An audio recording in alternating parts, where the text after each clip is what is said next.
इतनी डाइवर्सिटी है, इतनी विविधता है और हर तबका जो है वो अलग तरह के निवेश विकल्प में विश्वास रखता है। अगर आप नॉर्थ की ओर बढ़े तो वहां पर रियल एस्टेट में लोग बहुत ज्यादा विश्वास करते हैं निवेश करने का।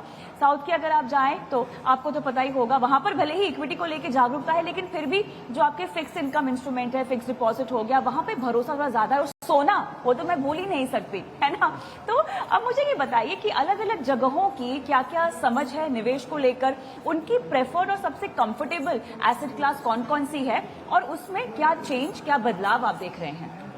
देखिए, हम 10 साल पहले से शुरू करें ये बात को तो जमाना था डिमॉन के पहले। हाँ, इकोनॉमी था ज्यादातर कैश बेस्ड इकोनॉमी जी, जो और इनफॉर्मल सेक्टर में काम चल रहा था। तो कैश बेस्ड इकोनॉमी में पैसा निवेश करने के लिए रियल एस्टेट और गोल्ड सबसे सही अच्छी मौका है, क्योंकि कैश लेके आप जाके कुछ गहने खरीद सकते हैं या कोई लैंड भी खरीद सकते हैं। तो ज्यादातर सोच उसमें थी।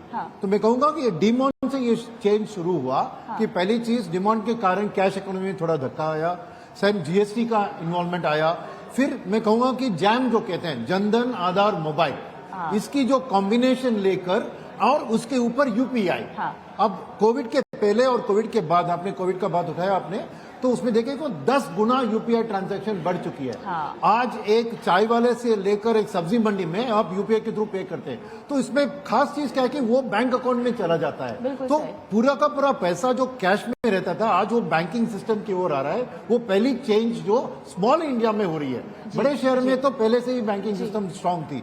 सेकेंड चीज जो मैं कहूंगा कि अपने इंडस्ट्री की ओर से जो एक्शंस लिए गए, वो उसमें ये म्यूचुअल फंड सही है करके एम्फी ने जो कैंपेन टेलीविजन और इसमें किया, और उसमें जो सचिन तेंदुलकर, एमएस धोनी जैसे बड़े पॉपुलर इसको किया, तो वो क्यों एक डरावट होती थी इक्विटी मार्केट और म्यूचुअल फंड के बने, उसको कम कराने में बहुत काम है। क्योंकि आज केबल टीवी और इसका रीच दुनिया के कोने कोने तक है। तो वो मैं कहूंगा एक सेकंड धक्का इसका था। तीसरा था एक्चुअली कोविड।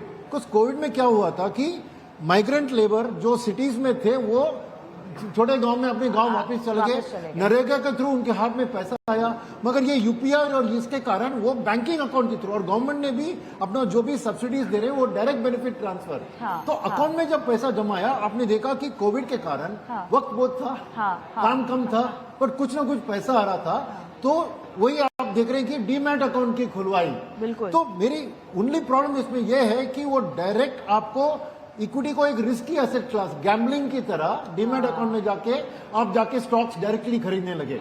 तो एक तरह से ये बुरी बात भी है, अच्छी बात भी है। बुरी बात यह है कि बिना समझ के कि ये एक इन्वेस्टमेंट है, वो इसे स्पेकुलेटिव तरीके से इस्तेमाल करने लगे। अच्छी बात थी कि एटलीस्ट इक्विटी मार्केट में जानकारी रूरल इंडिया में बढ़ गई इसके कारण। तो पूरे के पूरे जो डीमैट अकाउंट खुले, अभी वो एक अच्छा बेस बन गया म्यूचुअल फंड इंडस्ट्री को जाके टारगेट करने। अभी उनको इक्विटी मार्केट के बारे में बताने के लिए उतनी जरूरत नहीं थी, मगर म्यूचुअल फंड की खास चीज आसानी से। उसमें मैं जरूर प्रेज करूंगा हमारी म्यूचुअल फंड डिस्ट्रीब्यूशन कम्युनिटी, जो एमएफडीज कहते हैं, वो हर जगह, क्योंकि एक होती है बैंक की नेटवर्क, जो बैंक भी थोड़े बहुत म्यूचुअल फंड बेचते हैं, मगर जो म्यूचुअल फंड डिस्ट्रीब्यूटर्स होते हैं वो घर के साथ जुड़ते हैं, और वो जो एक उनके साथ गोल प्लानिंग ऐसी बातें करने लगे। तो एसआईपी का ग्रोथ उसी चीज के कारण हुआ।